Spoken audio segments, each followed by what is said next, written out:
जी हाँ दोस्तों, आप कैसे हो? आप सब? अरे गोलमाल का एक अपडेट आया है भाई साहब। और गोलमाल 5 की शूटिंग नहीं, कंप्लीट नहीं हुई, ख़त्म मतलब पूरी ख़त्म नहीं हुई है, आधी ख़त्म हुई है बोल सकते हो आप। एक पोस्ट आया है भाई, और अभी इसमें बहुत बोल रहे हैं भाई अक्षय कुमार नहीं क्या उसमें।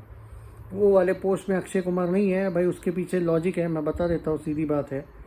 गोलमाल का जो ये शूटिंग था, इस बार देखो अजय ने जो पोस्ट किया है, Golmaal 5 Ooty schedule with the boys ऐसा लिखा है उसमें। आई थिंक नहीं, रोहित शेट्टी ने अभी तक पोस्ट नहीं किया है मे बी। मैं आपको तो वो इसका बता देता हूँ, अरशद वारसी ने बहुत ज़्यादा बेटर लिखा है, अजय देवगन ने उतना उसने सिर्फ टैग किया है बाकियों को, उसने कुछ लिखा नहीं है ज़्यादा। इसने कैप्शन वैप्शन डाला है, वो पूरा बात कर लेते हैं इस पर। और अक्षय वाला भी सीन बता देता हूँ, रिलैक्स करो। पहली बात, ऊटी शेड्यूल जो था ये रैप अप हो गया है with the boys and main. Golmaal 5 ख़त्म हो गया ये, इसका शूटिंग जो ऊटी का था। अब इसमें ऐसा है, बहुत से लोग बोल रहे हैं कि भाई अक्षय कुमार नहीं दिख रहा है, बाकी सब दिख रहे हैं। तो भाई आप ये भूल रहे हो कि अक्षय कुमार का कैरेक्टर इनके साथ नहीं है, वो इनके साथ जो मतलब इनके अगेंस्ट वाला वो कैरेक्टर है, पहली बात। दूसरी बात, उसका जो शूटिंग शेड्यूल था, जितना मैं जानता हूँ, मुंबई में जब बड़े बड़े सेट लगे थे, जो 18 दिन का शूटिंग था, अक्षय ने ये दिया था 18 दिन का टाइम। और उसमें उसका ऑलमोस्ट उन्होंने बहुत सा शूटिंग कंप्लीट कर लिया था। एक शेड्यूल शायद अक्षय कुमार ने वापस दिया है, शूटिंग शेड्यूल अगला वाला, शायद उसमें हमें वो वापस दिखेंगे, पर उनका पहला शूट हो चुका है। उनके जो सीन्स थे वो 18 दिन का शूटिंग। उसके बाद ये न्यूज़ आई थी कि अब वो भूत बंगला का प्रमोशन करेंगे, जो उसके बाद उन्होंने कोई भी फिल्म की शूटिंग नहीं की, भूत बंगला का प्रमोशन किया। और प्रमोशन के बाद अभी रिसेंटली आपने देखा होगा विद्या बालन के साथ वो संक्रांति की वस्तुना में कोई फिल्म जो रीमेक है उसका शूटिंग के लिए गए। अब गोलमाल 5 का ये जो शूटिंग शेड्यूल था, इसमें अक्षय कुमार इन्वॉल्व नहीं थे, जितना मुझे याद है। शायद वो जो पहले 18 दिन थे उसमें ही उन्होंने उनका जो शूट था वो कंप्लीट कर लिया था। अब वो आई थिंक मुंबई शेड्यूल था या ऊटी, याद नहीं मुझे, आई थिंक वो मुंबई का था। और या फिर डबल किया होगा, मतलब मुंबई में भी और यहाँ पे भी किया होगा, ये भी हो सकता है। पर उनका सिर्फ 18 दिन का ही बताया गया था, उन्होंने डेट्स दी थी। और उसमें उन्होंने, और अक्षय का वो एक खासियत थी कि वो जो उन्होंने डिसाइड किया होता है, जो भी डेट्स दिए होते हैं, वो उससे पहले ही करने का कोशिश करते हैं। जितना मुझे याद है 18 से पहले शायद उन्होंने 15 दिन में वो कंप्लीट कर लिया था। ओके, तो ये अगले शेड्यूल में अक्षय कुमार है, यानी वो पता चलेगा हमें बहुत ही जल्दी।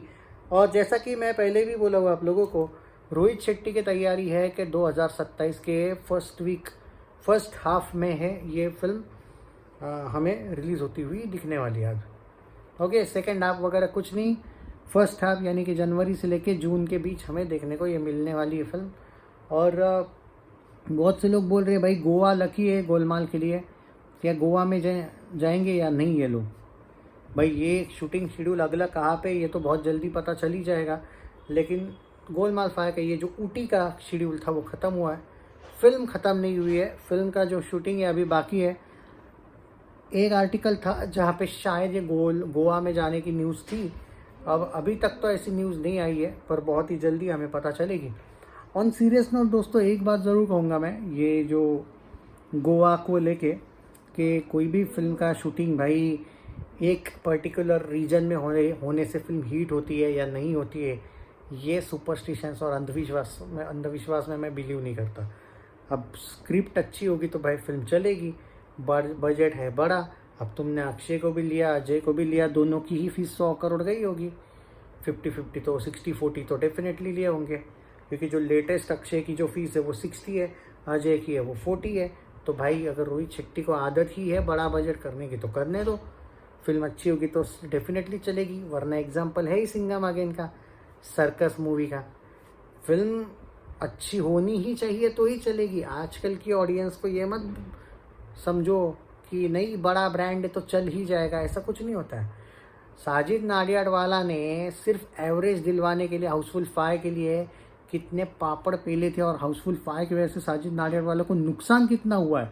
जस्ट उसको ब्रांड आगे रखना था कि भाई फ्लॉप नहीं हुई, एवरेज हुई, ताकि 6 बनाने की कभी नौबत आए तो बना लूँगा। बनाएगा नहीं, अब वो देख लेना, उसको जो झटका मिला था दुनिया की नज़र में एवरेज हो भी गई, लेकिन उसको जो इकोनॉमिकली लॉस हुआ है ना, वो इमेजिन आप नहीं कर सकते। तो ये होता है कभी कभी कि आप जस्ट वर्डिक्ट के वजह से कभी कभी आप, क्योंकि आपका ईगो आता है कि नहीं यार 5th पार्ट करना है, 6th बनाना है। अब गोलमाल 5 मैं जस्ट होप करता हूँ, क्योंकि रोहित शेट्टी पहले वाला रोहित शेट्टी बाप लेवल का था, आज का रोहित शेट्टी सर्कस वाला है, आज का रोहित शेट्टी सच में सिंघम अगेन वाला ही है। भाई जो आदमी अजय देवगन को एक सीन भी मारा मारी का देता नहीं है सिंघम में, काले कोट में बिठा के रखा है उसको पूरे फिल्म में, और वो जो एक एक्शन कौन सा वो मशीन गन सीक्वेंस था, जो भी था वो AK-47 का था या जो भी था, वो भी कट करवा दिया।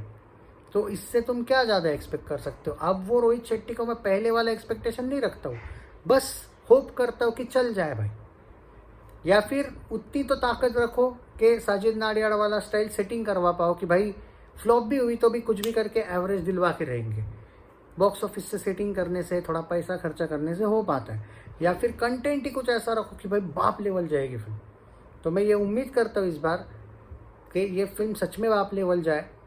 और क्योंकि भाई अब कितना भी बोलते रहो कि नहीं हमको तो बिलीव है, भाई बिलीव तो मुझे भी है, आपको भी बिलीव है ना रोहित शेट्टी में। मैं भी बचपन से वगैरह देखते ही आया हूँ, रोहित शेट्टी की फिल्में होती भी थी अच्छी, पर कभी कभी भाई वो फॉर्म निकल जाता है। और जिस लेवल पे इस आदमी ने सर्कस के स्टेटमेंट दिए थे, सर्कस का प्रेस कॉन्फ्रेंस देखने के बाद मुझे सिर्फ यही लगता है कि कहाँ से आता है यहाँ से इतना ज़्यादा कॉन्फिडेंस मेरे भाई।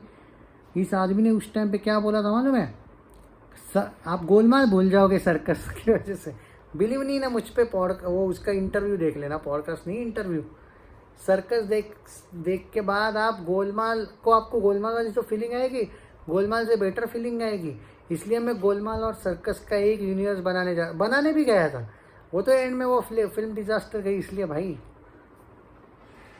अभी मैं इतने जल्दी नहीं बिलीव करूँगा भाई जब तक टीज़र ट्रेलर नहीं आता है। और ऊपर से इन दोनों का ही बजट 100 करोड़ है अभी और मल्टी स्टार फिल्म ही है, मतलब और 100 करोड़ बाकी लोग मिला के तो होगा ना बजट। चलो और 50 करोड़ तो बाकी स्टार कास्ट का होगा, यानी कि 150 करोड़ इनकी फीस प्लीज़ प्लस बाकी, मतलब स्टार कास्ट मिला के 150। और रोहित शेट्टी के सेट्स फ्री में तो नहीं बनते भाई साहब, 100 करोड़ तो कम से कम लगाए होंगे। और शूटिंग जो इधर उधर होता है वो फ्री में तो नहीं होता है। एक्टर्स के नखरे कितने होते हैं वो बताने की ज़रूरत है आपको। और 150 करोड़ पकड़ ही लीजिए दोस्तों, 250 या 300 करोड़ के नीचे इसका बजट नामुमकिन हो ही नहीं सकता, लिख के देना। अब तुम फ्री में बोलो बनेगी और मेरे से आर्ग्यू करो तो मुझे चलेगा, नहीं अजय भी होगा प्रोड्यूसर, अक्षय भी होगा, ये भी होगा, श्रेयस तलपदे भी होगा, वो तुम्हारी चॉइस है। बजट 300 करोड़ तो मुझे लग रहा है कम से कम है।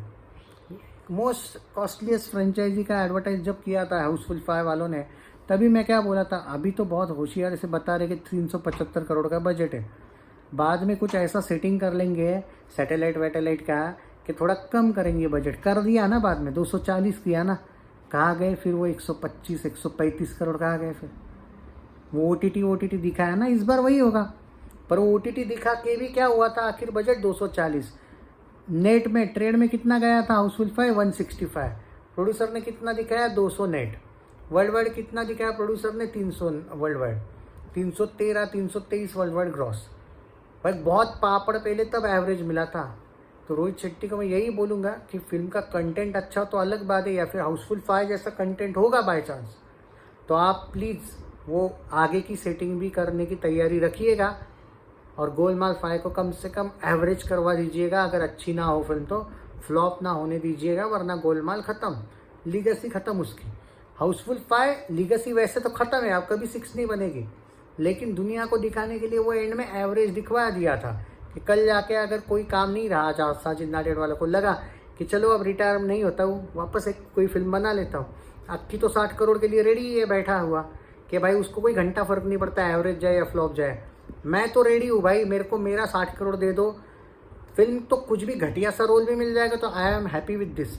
सेम अजय का भी है भाई, कुछ भी दो। सिंघम अगेन में काला कोट लगा के बैठा था भाई बंदा, ये एक बार भी नहीं पूछा इसने डायरेक्टर से कि भाई साहब सिंघम है, डांस वांस तो छोड़ दो पर वो सिंघम है भाई, उसका क्या कहाँ पे एक बार भी ऐसा लगा है, मतलब वो जयकांत शिखरे वाले डायलॉग वो लगा ही नहीं सिंघम। अब ये इतने बड़े स्टार्स अगर डायरेक्टर को ये नहीं पूछेंगे भाई कि भाई मेरा रोल ऐसा कैसे है, तो मतलब तुम खुश हो 40-60 करोड़ जब तुमको दे जाते तो तुम चुप होते हो, तुम्हें डायरेक्टर से हिम्मत नहीं पूछने की, क्योंकि तुम्हारे 40 करोड़ 60 करोड़ तुमको ज़्यादा इंपॉर्टेंट है। पता नहीं Golmaal 5, all the best to Golmaal 5, but मैं क्यों नहीं बिलीव करता हूँ अभी इतने जल्दी रोहित शेट्टी पे। वो मेरा चॉइस है, तुम लोग करो भाई बिलीव, मैं ये नहीं बोलूँगा मैं नहीं कर रहा हूँ तो तुम भी मत करो। मैं दिल से चाहूँगा ये ब्लॉकबस्टर जाए, बट सिर्फ मेरे चाहने से नहीं होता है। रोहित शेट्टी आजकल हंसी ही नहीं आती है उसके फिल्मों से मुझे। आई होप कि फिल्म अच्छी हो। अच्छी बात है शर्मन जोशी लाया तुमने, अच्छी बात है, स्टार कास्ट वगैरह अच्छा है।